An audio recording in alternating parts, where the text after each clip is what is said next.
الحمد لله الذي أرسل رسوله بالهدى ودين الحق ليظهره على الدين وكفى بالله شهيدا وأشهد أن لا إله إلا الله وحده لا شريك له وأقرار به توحيدا وأشهد أن محمدا عبده ورسوله وصلى الله عليه وعلى آله وأصحابه وسلم أما بعد فإن أصدق الحديث كتاب الله وخير حج محمد صلى الله عليه وسلم وشر أمور محدثاتها وكل محدثة بدعة وكل بدعة ضلالة وكل ضلالة في النار. Assalamu alaikum wa rahmatullahi wa barakatuh. Brothers and sisters, alhamdulillah, it's a continuation to the minhaj or asas of minhaj, يعني السلف في طلب العلم, dealing with the methodology of our illustrious salaf and the way that they will begin to seek knowledge. And alhamdulillah, we chose to title this particular talk, which is the second installment, is so it is difficult for you to seek knowledge, and here is why. We want to start with a statement of Sheikh Muqbil rahmatullah ta'ala alayh, a tremendous statement of the Sheikh rahimahullah.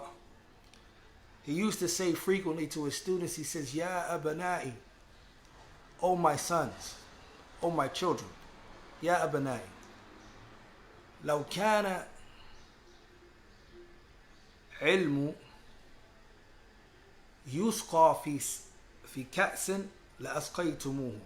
He said, if knowledge was such that it can be poured into a cup, all right, then I will pour it in so that you can drink from it. If knowledge was an easy affair that it can just be poured into a cup, you don't have to do anything for it, but besides the fact that I can pour it into a cup and just give it to you for you to drink. He says, وَلَكِنْ لَا يُتَحَصَّلُ عَلَيْهِ إِلَّا بِكَدٍ وَهَتْكِ الرَّقَبِ. He says, however, that's not the case. It is not acquired except through exhaustion. Except through exhaustion. It is not acquired except through which way? Through exhaustion. To exerting oneself, to pushing oneself, and do the scraping of the knees. In other words, you have to place juhd, you have to place effort, you have to put forth the necessary effort and ability to be able to begin to seek ilm and to study knowledge. So the Salaf, they laid down a methodology in how they would embark upon ilm. And they understood that knowledge was not obtained through relaxation. And they understood that knowledge wasn't attained just merely wishing it. They had to put forth juhd, some effort. It reminds me of some verses in the Quran where Allah Jalla wa Ala talks about the disbelieving people.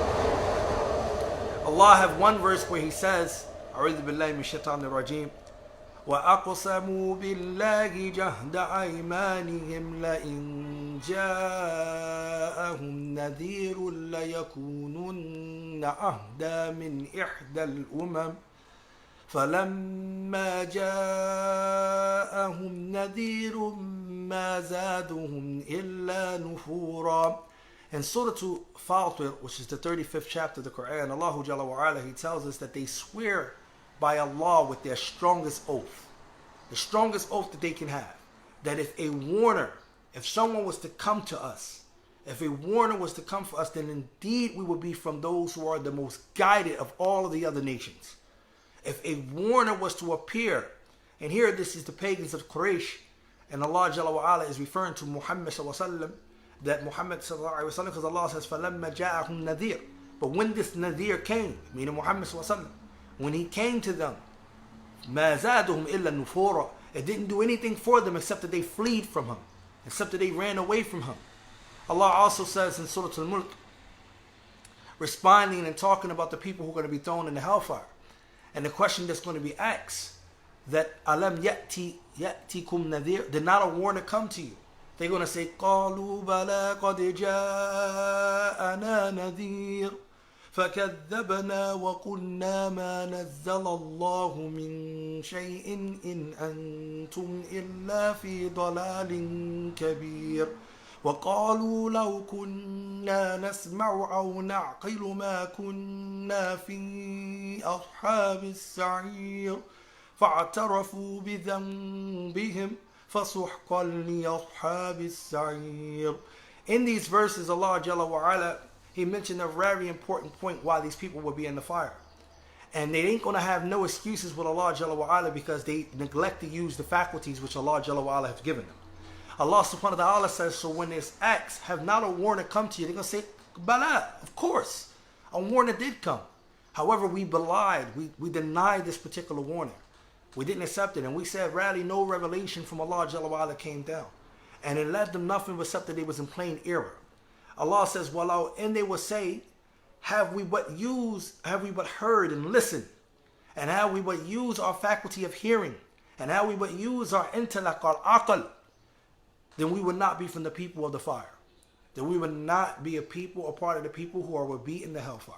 Because your faculties, brothers and sisters, is not given to you haphazardly. Allah Jalla wa Ala gave you every senses that you have for a purpose.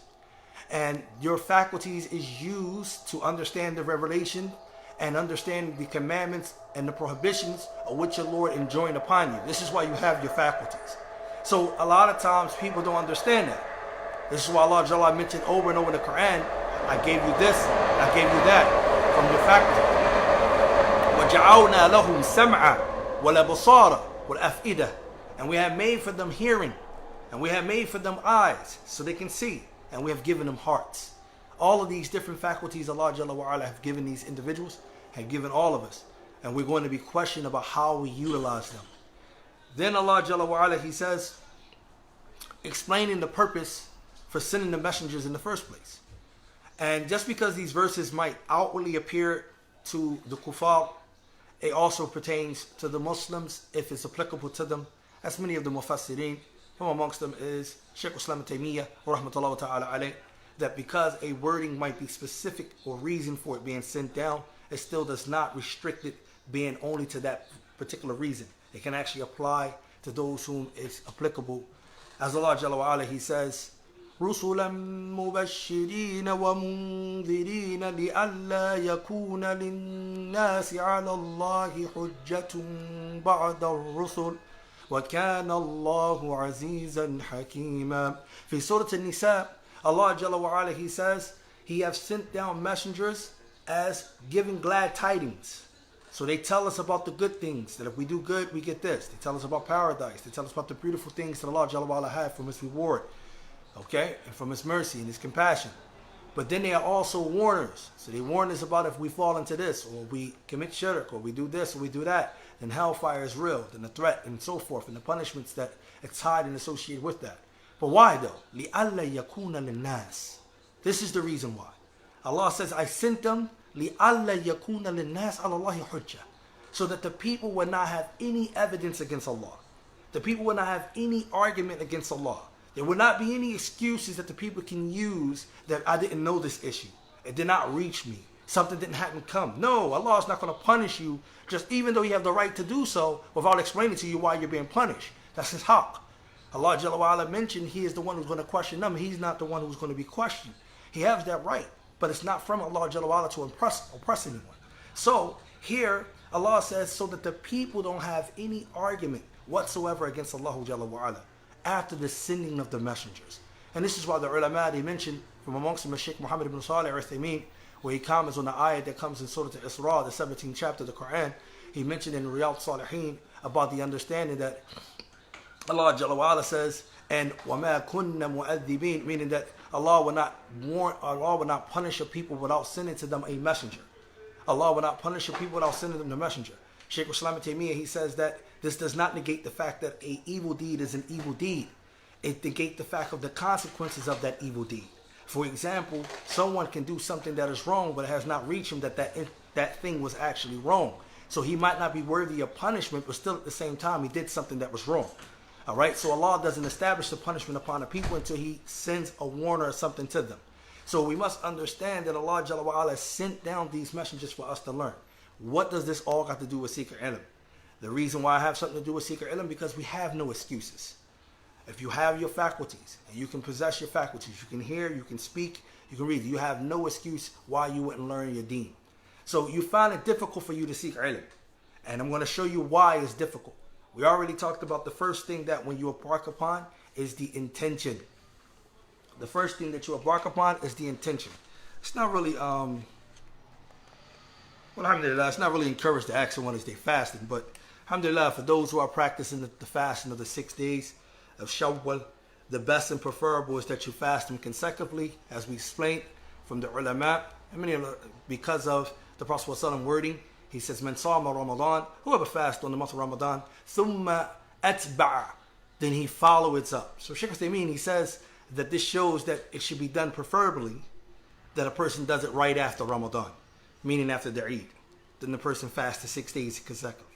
However, the ulama is of the agreement that it can be broken up and it can actually be spaced out after the obligatory fast. If you don't have to make up anything for Ramadan, then you can space it out. You don't have to do it consecutively. You can actually do 2 days of a week. I remember actually advising a brother that, if it's easy for you, fast 2 days out of the week, and each week you fast 2 days and you can make up. You don't have to fast consecutively all 6 days, inshallah ta'ala. And that's best. And if a person doesn't fast by the permission of Allah, still not a sin on them because it's not obligatory. But at any rate, you want to be encouraged to do it, because the ulama, they said that one of the signs that your deeds have been accepted in Ramadan is Allah guiding you, granting you the tawfiq to fast during the 6 days, inshallah. But we don't want to be of those people asking someone who's they fasting, inshallah ta'ala. We just want to help. So the second stage of seeking ilm with the Salaf is that what they would do were they would look at the position of knowledge. And what they mean by the manazil al-ilm, here they mean that the stages of knowledge. What do you start with first? Okay, we know we have intention and niyyah, and that's one of the biggest reasons why people aren't consistent and insincere. But we know, as for those individuals who have problems in terms of the tuition fee here at the Mahad, inshallah ta'ala, email me, talk to me. You can talk to the financial board, inshallah ta'ala. We'll work with you. Like we said, it's not about money and so forth, but it should be some degree of responsibility. Especially be some degree of responsibility. You're not going to hold yourself accountable unless you're paying. And you're going to want every dollar of what you're paying for. So have some degree of responsibility with the check and balances of the actual payment. But if for some reason you need financial aid or something like that, then shoot us an email. This is not the place to really talk about it. And inshallah ta'ala, something will be dealt with in the email to help you out in regards to that by the permission of Allah Jalla wa Ala. Tayyib. It has been mentioned that Abu Amr Abdul Rahman al-Namri al-Qutbi, by a sanad to Ali ibn Abi Hasan ibn Shaqiq, he says, Sami'tu Abdullah ibn Mubarak. He said, I heard Abdullah ibn Mubarak, rahmatullah ta'ala alayh, saying that the first thing a person embark upon when it comes to ilm, to seeking knowledge, he said the first thing is an-niyyah, and we covered that. Having a pure intentions, purifying your intentions. All right. Then he says, after that, al-istima', listening.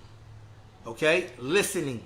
After that, listening. Because if anyone knows, the asl of Quran was that it was recited. And if it recited, then you listen. That's the asl, not read. The asl of it was you listen. Hear it being recited. Hear the ilm being disseminated. Listening to the teachers. Listening, which shows us that we should have adab with speaking. Before we speak, before we put ourselves forward, that we think, we hear, and observe the information. Qeel, then it is said, thumma madha. He says, after that, he says, thumma fahm. Then understanding, then comprehension, and then he says, thumma hifz, then memorization, thumma amal, then action, thumma nashr, then spreading and disseminating that knowledge. So I believe he mentioned about niyyah, that's 1, listening is 2, comprehension is 3, memorization is 4, acting on it is 5, and he mentioned 6 things, 6 stages of knowledge Abdullah ibn Mubarak mentioned that you begin when you study your knowledge. And the last thing is to spread this information. And this all go back to what we mentioned of the statement of Imam Ahmed. When he was asked, how do a person sihatu niyatahu, how does a person correct his intention? He said that the person intends with it tanwi bidhalika what? To remove the ignorance from himself and also from others. Alright, so the desired goal is that after you have implemented, after you have understood it, after you have comprehended and learned it, then you should disseminate it and teach it, inshallah. This is the statement of Abdullah ibn Mubarak. Also in another isnad, Abdul Rahman ibn Mahdi and Muhammad ibn Nadr al-Harithi, he said something similar to what Abdullah ibn Mubarak said. He said the first stages of knowledge is that a person listen. Alright? Then he says the first stages of knowledge that a person listen. Then he says, then it was said to him, what's next? He said, then he memorized. Then it was said to him, what's next? Then he said, al-amal, he act. Then it was said to him, what's next? Then he said he spreads this information. So he mentioned about 5 or 4 of the things that Abdullah Mubarak mentioned. All right? And he didn't mention them in the same order. All right? So this doesn't mean that each order have to be a stickler for the order. Okay? It doesn't mean that. But you can see how the Salaf had it down to a science, how they would study ilm, how they would seek knowledge. And you should study knowledge with a minhaj, with a methodology. Systematically learning is the best way to see yourself yatadarraj, to excel. All right? To study all over the place, you don't. And most of it, that's our life. Think about it. When it comes to reading books, for example, what do? Oh yeah, I was reading such and such book. A new book come out, you bought another book, you didn't finish that book, you don't even understand that book, haven't took too many notes from this book. Oh yeah, I got this. A new class come out. We do the same thing with durus. Certain class come out. Okay, yeah, I'm in that class. And then, I'm in that class. We do the same thing. Oh, I'm learning Arabic. Yeah, I'm in this Arabic program. Okay, all right, I'm over here in this Arabic program. We do the same thing.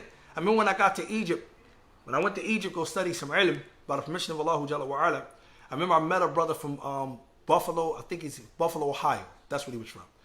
And we was having a conversation. He'd been in Egypt 6 months prior till before me getting there.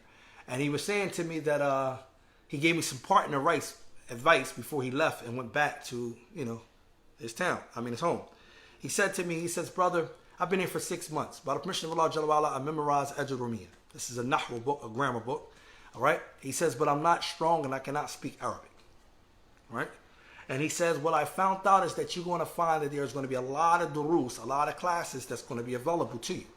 And you're going to find out that this class is good and that class is good and that class is good. He said, I advise you to stick with one class. If you get into that one class, stick with that class until you got it down packed. Don't go to all of those different classes. Stick to one and move. He said, because once you move around like that, you're not going to get any information. And this is some valuable advice because this is what I've seen in my life. This is what we do when it comes to ilm. We always got a new book open and we're not finishing the book that we had before. So we're all over the place. You should systematically learn. All right? This is what the Salaf is showing us. What do you start with? How do you begin? Why is seeking knowledge so difficult? Because you don't approach it in a systematic way. You don't approach it in a way that you need to approach it. This is why it's hard. You understand? Type. He says that here, also another isnad, which is traced to Sufyan ibn Sa'id al-Thawri, the famous Imam al-Thawri, rahimahullah. He says that it was said that the first thing of ilm is silence. That one begins by being silent. Similar to al-istima'. Then a person listens. Then he says he memorizes what he heard. Then he acts according to it. Then he spreads it and teach and educate others. All right. So you see, it's not all in order, but it's similar to the statement of Abdullah ibn Mubarak. So you see it here. An individual should be keen. Watch me hear this other statement. Should be keen in listening. Also, he says Abdul Malik ibn Qarib al-Asma'i, rahimahullah, he says that the first stage of knowledge is being silent. And the second one is husnu istima'. Now, I want to point this out here. Because in the other statements, we didn't hear the word husn before istima'. Because sometimes people can hear. Sometimes people, we mentioned that this is taken from SS's Minhaj Talab wa Ilm. Yeah, that's what this is. Minhaj Talab wa Ilm Inda Salaf. That's what this is. That's what we're reading. We hear that sometimes we listen to something, but we don't hear well. Sometimes we read something, but we don't comprehend well. Sometimes we say things and we don't say it correctly. Sometimes we do things and it don't come out right. You have to understand husnu istima', making sure you hear something jayyid. I give you a perfect example. Many people, they know the Arabic alphabets. They learn them and they happy. Alhamdulillah. They even know the vowels, the harakat. And they even know the long vowels, the huruf. And they know these vowels. But when you put a page in front of them and you tell them to read this page, less than 5 minutes, let's just say, approximately, taqreeban, less than 5 minutes, read the page, husnu qira'ah, read it good, observing each rule, and each one, which need to be elongated, which not, they can't do it. And the reason why is, again, like we said, you have to have a systematic way. You can learn the alphabet, but you still need to learn other things. So when you start studying in a curriculum, you're going to see they're going to have what they call kitaba, writing. They're going to have what they call qira'ah, reading, level 1, level 2. And they're going to show you, they're going to have what they call dictation. They're going to have what they call istima', listening, to make sure you do not get confused with two letters that might sound the same, that might have the 2-pointer articulations, but you need to be able to differentiate between which letter. A kaf and a qaf. All right? You have to distinguish between a dal and a ta. Okay? They have the same makhraj. Dal and tal have the same makhraj, which is a rule that comes in tajweed. But however, if you're not familiarized and you don't know how to listen real good, you're not going to be able to understand it. This is why you train yourself to hear a fast speaker, to hear a slow speaker, to hear someone in between. It takes time to build yourself up. Okay? So when you say you study in Arabic, I hear you. Alhamdulillah, may Allah reward you. But to truly study it is to do it in a systematic way where you are training everything you need. Okay? In English, we have about 8 counterparts when it comes to language. In Arabic, they have about 12. So if you round it off, it's about 4. When you have, well, that's why they concentrate on reading, speaking, listening, and listening, reading, speaking, and writing. And most of us don't understand imla. Imla is also how we learn, like in English, you know how you learn how to put punctuation marks and so forth, quotations. We don't know how to do that in writing. It shouldn't be that what you know in Arabic, you can't write. You should be able to write down whatever you know in Arabic. You should be able to write it down. If you say a word, you should be able to write that word down. You should not write down the hamza, the different hamzas, and how it's actually written. You should not write these words down. This is how strong you want to be in your talaba. So when he says husnu istima', you want to hear well. Okay, you want to hear well. وَالثَّالِث, he says here, وَالثَّالِث جُودُ الْحِفْظ. Again, remember the statement of Sheikh Salih Fawzan, hafidhahullah. What did he say?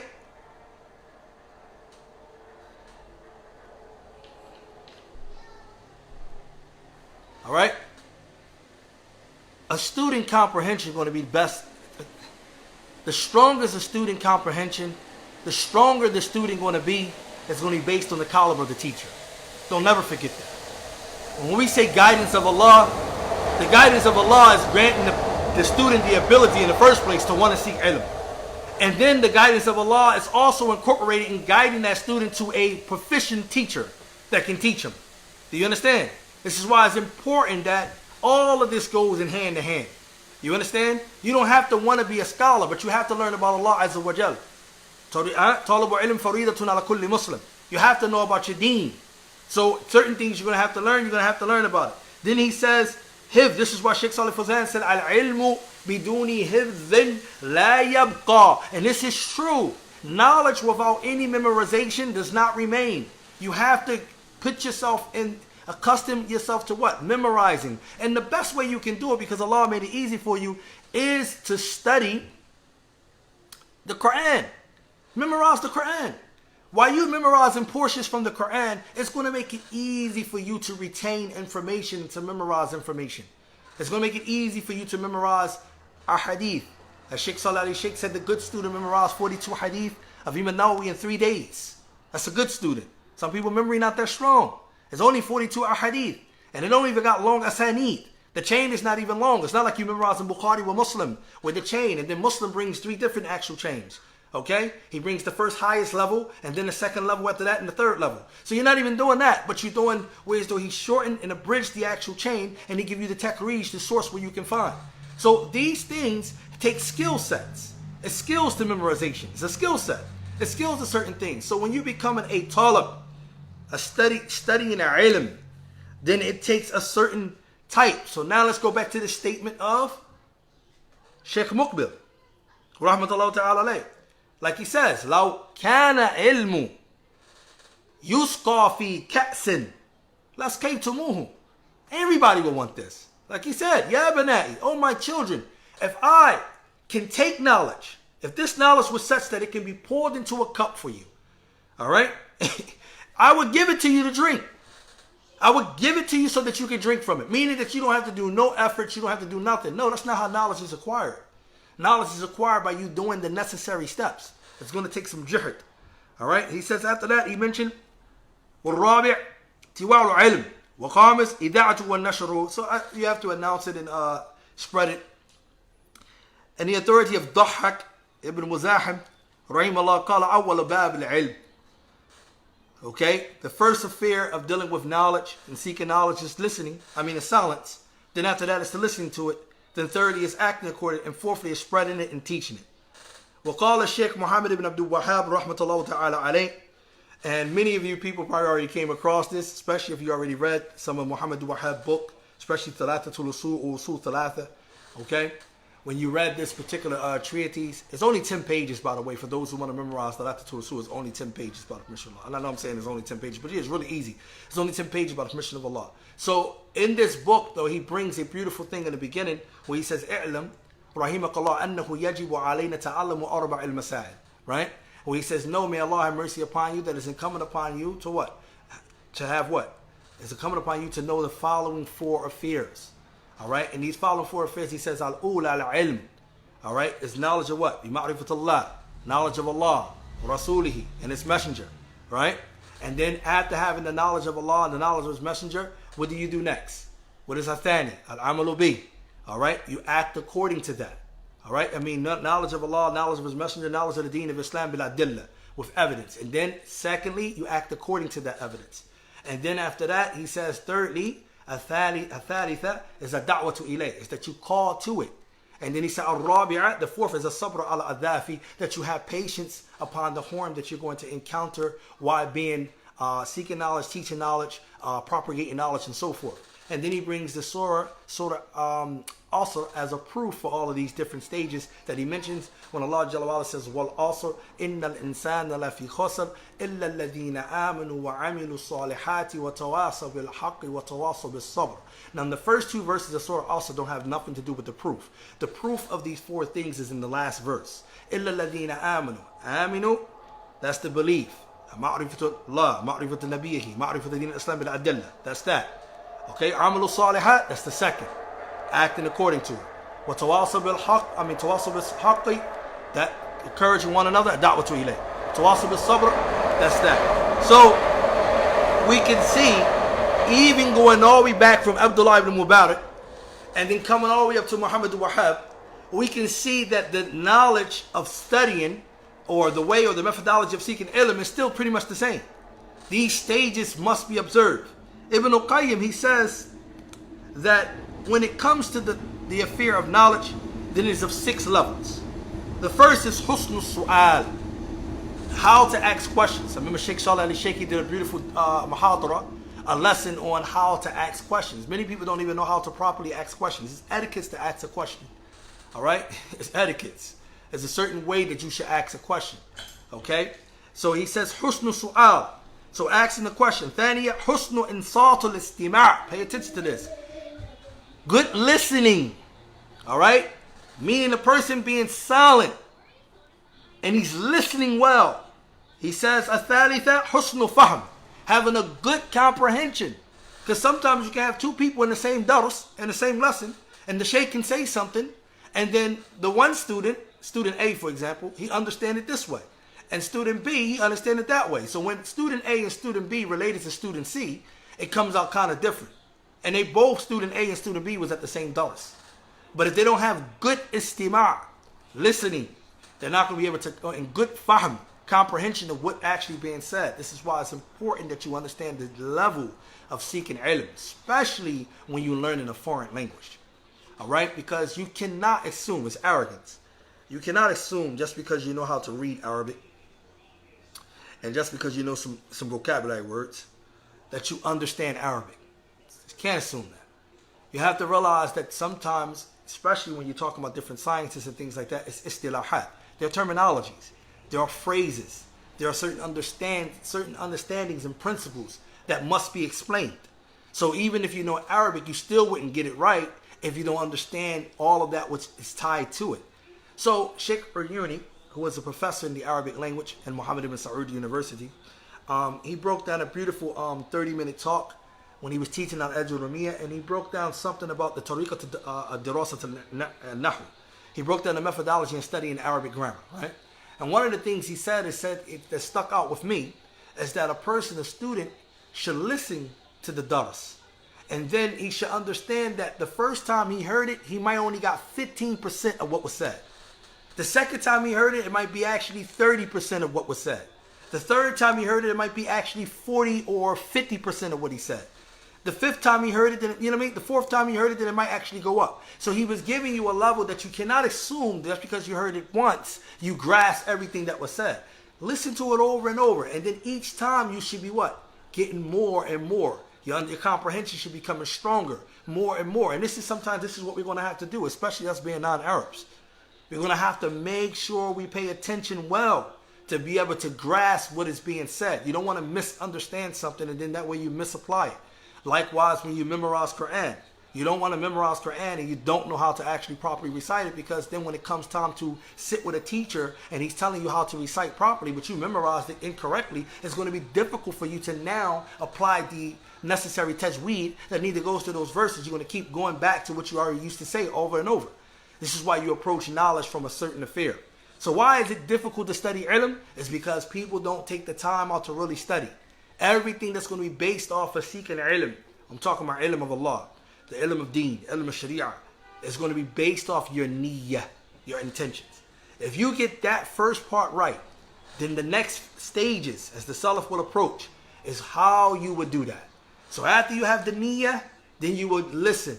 You were right. These are systems that they have laid down. I don't need to go to a Western college or academic setting to say that, okay, this is how knowledge is supposed to be taught. No, the ulama have laid down things all over.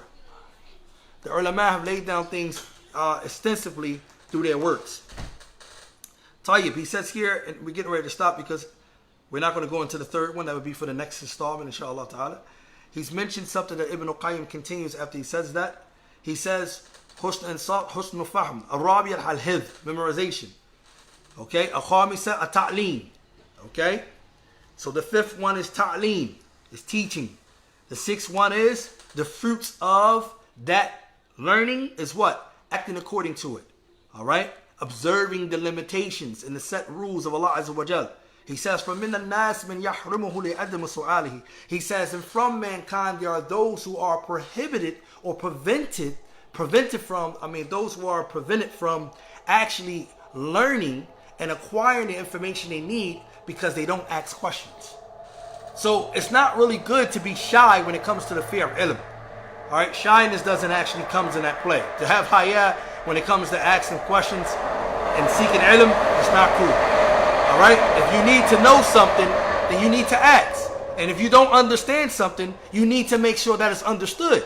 Don't sit in the daras and the teacher is talking and you just allow it to go by, and he did the point and he went over that actual principle and you really don't understand the principle, but you're just going along. That's not really good. It's not good studying. You want to study good, you want to make sure you understand. It doesn't matter where everyone else is at in the classroom. You can have a big gathering, you can have a small gathering. A lot of people, they say to themselves, I want one-on-one, I want one-on-one. To be honest with you, when you study in Lughat al-Arabiyyah, you shouldn't want one-on-one. You shouldn't want one-on-one when you study in Lughat al-Arabiyyah. You shouldn't want one-on-one pretty much in a lot of stuff. Unless after you done already reach a certain level, then you can get one-on-one. But in your beginning stage, you need to have that interaction. You need to see that interaction, because sometimes the language is going to need to be applied. You're going to need to speak, and you're also going to need to do munakasha. Munakasha is very healthy for learning. It's very healthy for comprehension. Do you understand? Sometimes when we was in Egypt, one of the Arabic teachers that we had, he would bring short stories in Arabic. And he would tell me and my companion, he says, okay, I want y'all to read this story. And then I want you to explain to me what you understood from the story in the Lugha. Explain to me using what you know from the Lugha. Explaining to see where your level of comprehension is at. But you're going to need someone to interact with, to study with. Sheikh Ibn Baz, rahmatullah ta'ala alayh, he mentioned even when it comes to memorizing Quran, you should have a study buddy. You should have someone who you can read over and he read over you, and then y'all have set goals. Okay, I'm going to do this portion and I meet up with you next week, and you do that portion and you meet up with me next week, and I read what I did and you read what you did. And this helps you. This becomes a way of helping you. So inshallah ta'ala, these are the steps as you see the Salaf would take, and they were king on these steps. And if you don't take these steps and you find yourself trying to find shortcuts, because that's what we do here in the West. We always try to find shortcuts. If you find yourself trying to find shortcuts, you're going to harm yourself, because you might not even understand the lesson. You might not understand what you're going over. So ask Allah Jalla wa Ala to give you true sincerity and pure niyyah, and that you approach like the Salaf would do in these stages. It don't have to be in order, but you want to make sure the first thing is your niyyah, to be pure. And then you want to have good listening skills. You want to have good hearing skills. You want to be silent. You want to be able to memorize, even if it's one sentence, even if it's one ayat or 3 ayats, or even if it's one verse, okay? If it was poetry you was going over, even if it's anything, it's a hadith that you're doing. If it's a portion of the hadith, then you memorize it, you take it down, you write it, all right? Because hifz is done in 2 ways. They say it's hifz al-sudur with hifz al-kitaba. They say it's hifz by way of memorization of the breast, okay? And then they have memorization by way of writing. And you should do both, because the writing is going to strengthen what you memorize in your breast, inshallah ta'ala. The writing is going to strengthen what you have in your breast, okay? Then he mentioned here, he says another beautiful point. Ibn Qayyim, he says, إِمَّا لِأَنَّهُ يَسْأَلُ عَنْ فُضُولِهِ الَّتِي لَا يَضُرُّ جَهْلُهُ بِهَا. And this is because if a person doesn't ask questions, it's either this person does action about frivolous things which doesn't even harm his ignorance. In other words, him being ignorant of this thing really is not really like, it's really not aib. It's at him being ignorant of this thing. All right. And then he might leave off of something that he really is in need of knowing. So he doesn't ask about it, but he asks about something that really doesn't concern him. So him being ignorant of it, it really wasn't a harm if he was ignorant about it.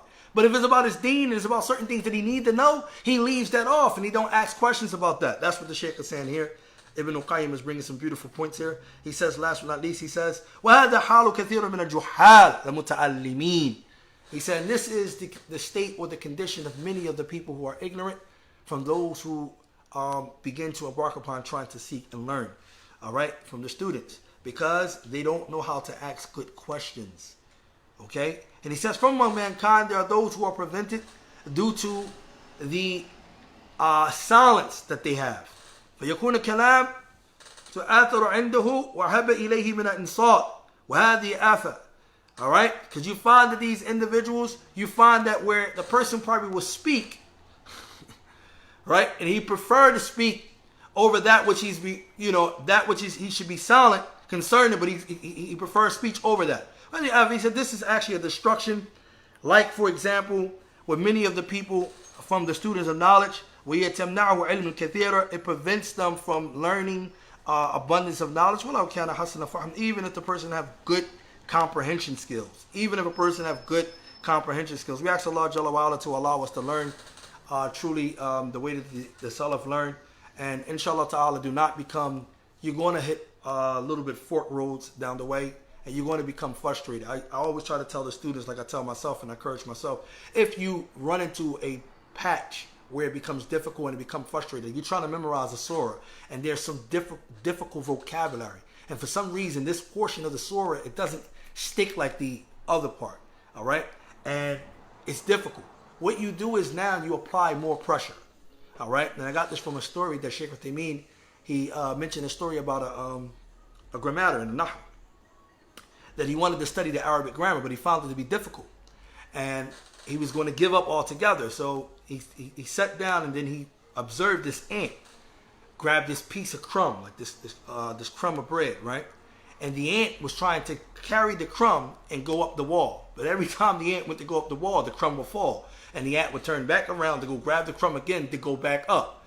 And what happened was, the scholar, he said to himself, if I can be just persistent just as this ant, that in trying to bring up this piece of crumb, and he did not give up. He didn't stop. He still was persistent.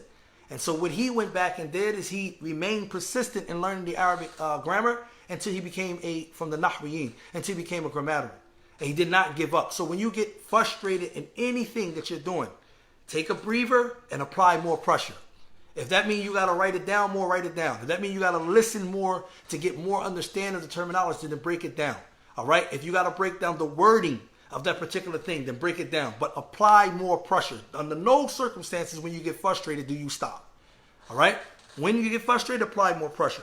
That's what you want to do. He says here that he mentioned ذكر ابن عبد البر عن بعض السلف أنه قال من كان حسن فهم رديء استماع لم يكن خير وشره. He said لم يكن خيره وشره.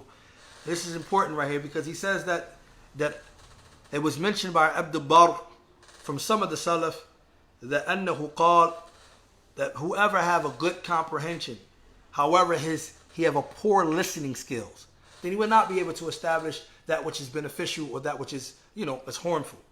All right, because he don't have really good listening skills. All right, he might have good comprehension, but at the same time he's missing good listening skills. And you have to have good listening skills in order to comprehend well that which is being said and to be able to transmit it the way it needs to be transmitted. وذكر عبد الله بن أحمد في كتاب له قال كان أروى ابن الزبير يحب ممارس ابن عباس وكان يقزن علمه عنده وكان عبيد الله بن عبد الله بن عتبة يلطف له في سؤال فيعزه بعلم عزة. So Urwa ibn Zubair, what he used to like to do is that he would like to go and he would like to actually review his ilm. With who? With Abdullah ibn Abbas. He would like to review his ilm with Abdullah ibn Abbas. He used to like go forth and review it. And this is how he would store up his information, by asking questions to Abdullah ibn Abbas, by reviewing what he had, because this is important.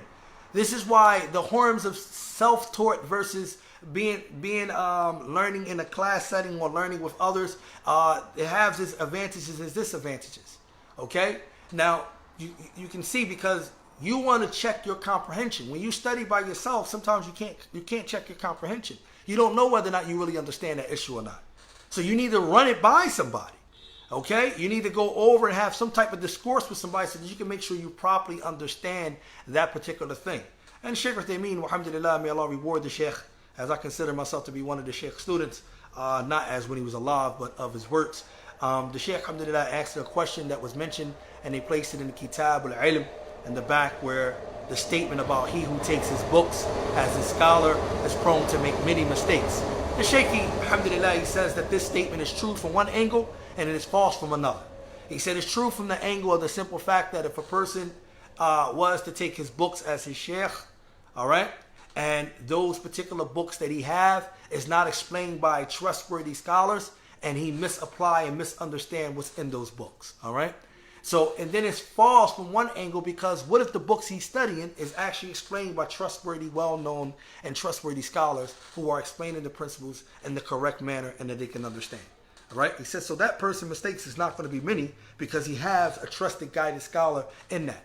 So, for example, if an individual got books, and in those books he got beautiful shuruhat from trustworthy, renowned scholars that are explaining it, and he can understand what's the explanation of what it is, his mistakes is not going to be many like someone who doesn't have that helping to understand. Okay, that's like an individual who said, I'm gonna go to the store and I'm gonna buy all the books of Ibn Taymiyyah, all right, but he doesn't have any present day scholars to help him understand the works of Ibn Taymiyyah, let alone where his Arabic might be at or might not be at.